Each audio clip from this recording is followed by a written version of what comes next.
എല്ലാ സഹോദരന്മാർക്കും ക്രിസ്തു യേശുവിലുള്ള സ്നേഹത്തെയും വന്ദനത്തെയും പ്രാരംഭമായി അറിയിക്കുകയാണ്. ഈ റിപ്പബ്ലിക് ദിനത്തില്, ഈ ഒരു സ്വാതന്ത്ര്യത്തിന്റെ ദിനത്തില് ഒരു യഥാർത്ഥ സ്വാതന്ത്ര്യം എന്താണ്? ഒരു മനുഷ്യന്റെ യഥാർത്ഥ സ്വാതന്ത്ര്യം കർത്താവായ യേശു ക്രിസ്തുവിനെ രക്ഷിതാവായി കർത്താവായി സ്വീകരിച്ച്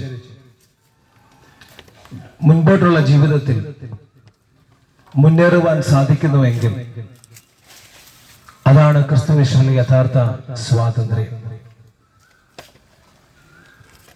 ഈ ദേശത്ത്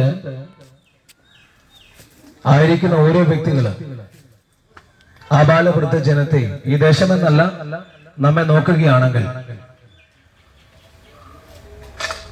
മനുഷ്യന്റെ എല്ലാ പ്രശ്നങ്ങളുടെയും പ്രതിസന്ധികളുടെയും പുറകിലെ ആദ്യ കാരണം എന്തെന്ന് ചോദിച്ചു കഴിഞ്ഞാൽ അത് പാപമാണ്. ഈ ഉലകത്തിലെ എല്ലാ തെറ്റുകൾക്കും കുറ്റങ്ങൾക്കും കുറവുകൾക്കും ഇന്ത്യൻ കോടതി ശിക്ഷ വിധിക്കാറുണ്ട്. ഓരോ തെറ്റിന്റെ കാഠിന്യം അനുസരിച്ച് ശിക്ഷ ഇളവും ചെറുതും വലുതുമാകാറുണ്ട്. കാഠിന്യമേറെ തെറ്റുകൾക്ക് തൂക്കിക്കൊല്ലുവാൻ വിധിക്കുമ്പോൾ ജഡ്ജ്മെന്റ് പറയുന്ന ഒരു കാര്യമുണ്ട്, കോടതി പറയുന്ന ഒരു കാര്യമുണ്ട്. ഇനി ഈ തെറ്റ് ആരും ആവർത്തിക്കാതെ ഇരിക്കുവാൻ എല്ലാവർക്കും ഒരു മുൻകരുതലിനായാണ് ഈ ശിക്ഷ നടപ്പാക്കുന്നത്. ഇങ്ങനെയുള്ള സ്റ്റേറ്റ്മെന്റ് നമ്മൾ അനേകം കേട്ടവരാണ്. എന്നാൽ ഒന്ന് ചോദിച്ചു കൊള്ളട്ടെ, വീണ്ടും ആ തെറ്റുകൾക്ക് എന്തെങ്കിലും കുറവ് ഈ ലോകത്തിൽ സംഭവിക്കുന്നുണ്ടോ?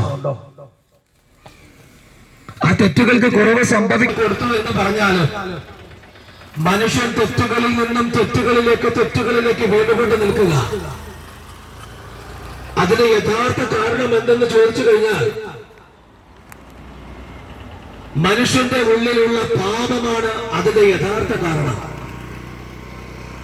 ഇതിന്റെ ട്രീറ്റ്മെന്റ്, ഇതിന്റെ ചികിത്സ എന്തെന്ന് ചോദിച്ചു കഴിഞ്ഞാൽ ഇവിടെ മെഡിക്കൽ കോളേജിൽ പോയാൽ, ഹോസ്പിറ്റലുകളിൽ പോയാൽ MBBS MD ഡോക്ടേഴ്സ് ഉണ്ട്, സർജൻ ഉണ്ട്, കാർഡിയോ, ലിവറിന്റെ ഏത് മേഖലകൾക്കും ഒത്തിരി ഡോക്ടേഴ്സ് ഉണ്ട്, സർജന്മാരുണ്ട്. അത് അതിൻ്റെതായ ട്രീറ്റ്മെന്റ് ഉണ്ട്. എന്നാൽ മനുഷ്യന്റെ പാപം പോകണമെങ്കിൽ ഒരൊറ്റ മെഡിസിനേ ഉള്ളൂ, അത് കർത്താവായ യേശു ക്രിസ്തുവിന്റെ രക്തത്താൽ കഴുകപ്പെടണം.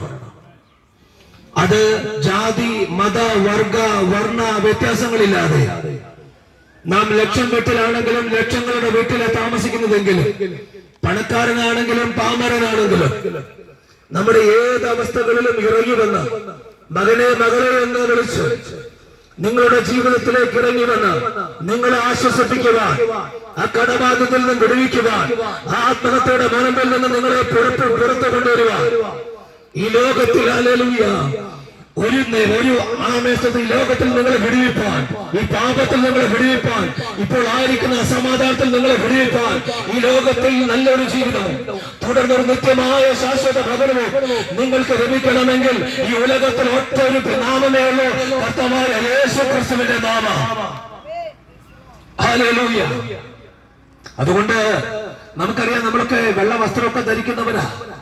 അതിലെ കറയൊക്കെ പറ്റിയാൽ നമ്മുടെ അമ്മമാർക്കറിയാം, ഉജാലയോ സർഫക്സലോ എന്തൊക്കെയോ ഇട്ട് കഴുകണം പോലും. അതൊക്കെ ഇട്ടാൽ ആ കറയൊക്കെ പോകും.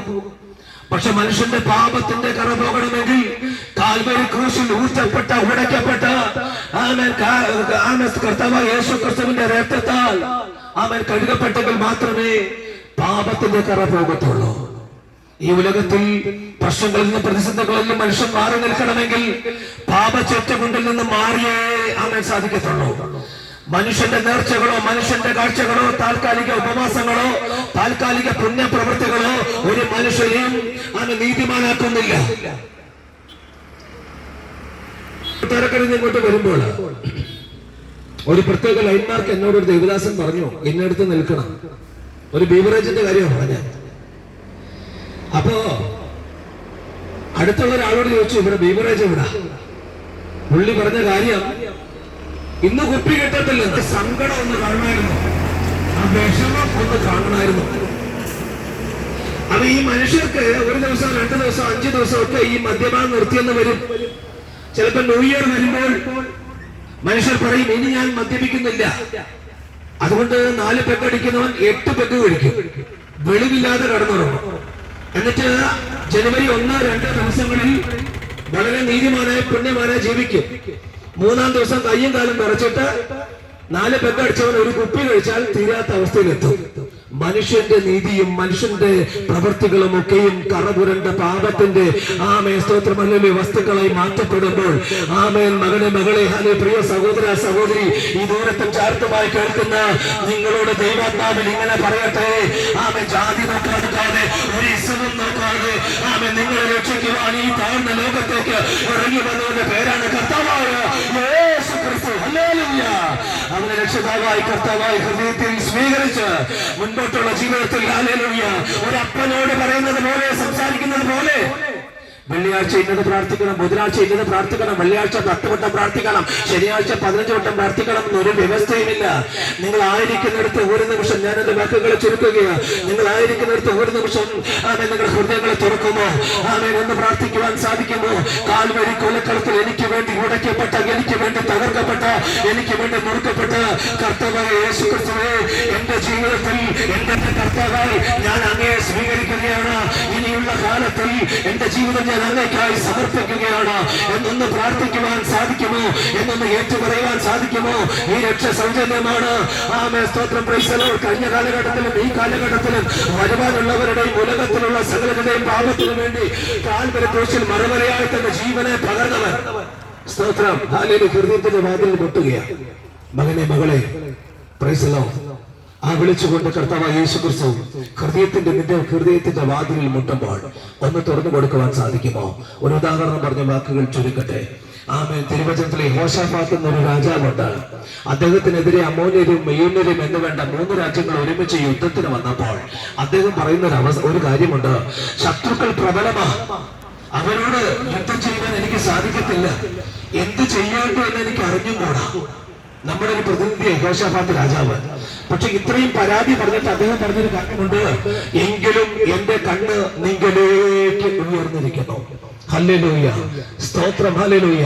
തനിക്ക് നേരിടുവാൻ സാധിക്കാത്ത, ഫേസ് ചെയ്യുവാൻ അല്ലെങ്കിൽ തന്നെ കൊണ്ട് പരിഹരിക്കാൻ സാധിക്കാത്ത പ്രതിസന്ധിയിലൂടെ അദ്ദേഹം കടന്നുപോയപ്പോൾ അദ്ദേഹം ദൈവത്തിലേക്ക് കണ്ണുകൾ ഉയർത്തി. പെട്ടെന്നൊരു ലേവ്യന്റെ മേൽ ദൈവത്തിന്റെ ആത്മാവ് വെളിപ്പെട്ട് പ്രവചനാത്മാവിൽ പ്രവചിക്കുകയാ, യഹോശാഫാത്തേ, ഇനി ഈ യുദ്ധം നിന്റെതല്ല, ഇത് ദൈവത്തിൻ്റെതത്രേ. എത്ര പേർക്ക് മനസ്സിലാകുന്നുണ്ട്? എന്നെ കേൾക്കുന്ന പ്രിയ ദൈവങ്ങളെ, നിങ്ങൾ നാളുകളായി യുദ്ധം ചെയ്ത് പോരടിച്ച് ജീവിതം 2 അറ്റം പൊട്ടിമുട്ടിക്കുവാൻ പടാപ്പാട് പെടുന്നവരെ ഈ ദിവസങ്ങളിൽ ദൈവത്തിന്റെ സന്നിധിയിൽ മുട്ടുമടക്കിയെന്ന് പറയാമോ? കർത്താവേ, ഞാൻ അത്യത്വാനം ചെയ്തു, ഞാൻ കാര്യങ്ങൾ ചെയ്തു, എന്നെ കൊണ്ട് സ്തോത്രം ജയത്തിലെത്തുവാൻ സാധിക്കുന്നില്ല, എന്നാൽ എന്റെ കണ്ണ് നിങ്ങളിലേക്ക് ഉയരുക. സ്തോത്രം. ഹല്ലേലൂയ. ഈ ചുറ്റുവട്ടത്തിൽ ഈ ശബ്ദ പരിധിയിൽ കേൾക്കുന്നവരെ, നിങ്ങളുടെ കണ്ണുകൾ, ഹൃദയങ്ങൾ യേശുവിലേക്കൊന്ന് ഉയർത്താമോ? യേശുവിലേക്കൊന്ന് ഉയർത്താമോ? സ്തോത്രം. നിങ്ങളുടെ യുദ്ധങ്ങളെ, നിങ്ങളുടെ ഫയലിനെ, നിങ്ങളുടെ പ്രതികൂലങ്ങളെ ഏറ്റെടുക്കുക. ആ കർത്താവായ യേശു ക്രിസ്തു ഇവിടെ കടന്നു വന്നിട്ടുണ്ട്. ആ കർത്താവിനെ രക്ഷിതാവായി കർത്താവായി സ്വീകരിച്ച് മുന്നേറുക. നമ്മുടെ ഹൃദയങ്ങളെ നമുക്ക് ഏൽപ്പിച്ചു കൊടുക്കാം. ഇവിടെയുള്ള ഓരോ വ്യക്തികളെയും നോക്കിക്കഴിഞ്ഞാൽ പാപത്തിന്റെ ചെറ്റുകൊണ്ടിലൂടെ കടന്നുപോയവരാ.